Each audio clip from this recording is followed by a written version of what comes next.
লঙ্কা শহরটা খুব ছোট্ট শহর, কিন্তু এখানে রাস্তাঘাটের যে পরিস্থিতি সেই অনুপাতে আমাদের ই রিক্সার যেটা প্রচলন হয়েছে, হয়তো তারা বিভিন্ন পেটের দায়ে এগুলো করছে, কিন্তু এত বেশি পরিমাণে হয়েছে যে সাধারণ মানুষ এখন বাজার হাটে বা রাস্তাঘাটে চলাচলা করাটা বহুত কষ্ট হয়ে গেছে।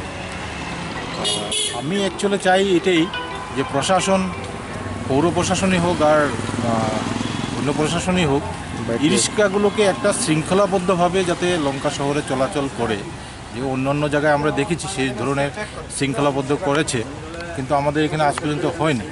যার দরুন কি হচ্ছে, অ্যাক্সিডেন্টও হচ্ছে, মানুষ মৃত্যু পর্যন্ত হয়েছে। তো আমি এটাই চাই যে ই রিক্সাটা একটা শৃঙ্খলার মধ্যে আনা হোক, একটা নিয়মের মধ্যে এগুলো চালানো হোক, যাতে করে নাকি সাধারণ মানুষের সুবিধা হয়।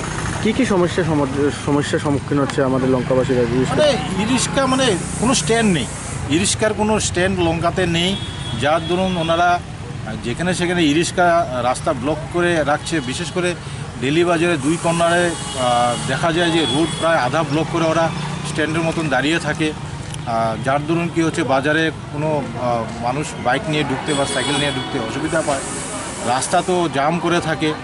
আর কোনো নিয়ম মাফিক ওরা ই রিক্সাগুলো না চালানো দরুন অনেক সময় দেখা যাচ্ছে অ্যাক্সিডেন্টও হচ্ছে, মানুষ মৃত্যু পর্যন্ত হয়েছে লঙ্কাতে।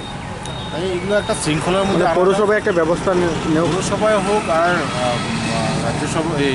রাজ্যিক সরকারই হোক, এটা একটা নিয়ম শৃঙ্খলার মধ্যে যদি চালানো হয় তাদেরও চলে যাবে এবং সাধারণ মানুষেরও যাতে কোনো অসুবিধা না হয়। এভাবে অন্য জায়গা তো আমরা দেখেছি, গুয়াহাটি টোয়াহাটির দিকে তো আমরা দেখেছি যে কিছু নিয়ম মাফিকের মধ্যে ওরা চালাচ্ছে, এখানে এখন তো সমস্যা হচ্ছে না। কিন্তু আমাদের এখানে ছোটো জায়গা, কিন্তু তার ওই হিসাবে ই রিক্সা অনেক বেশি হয়ে গেছে। তো এটা শৃঙ্খলা না করলে আরও ভবিষ্যতে আরও অসুবিধার সৃষ্টি হবে।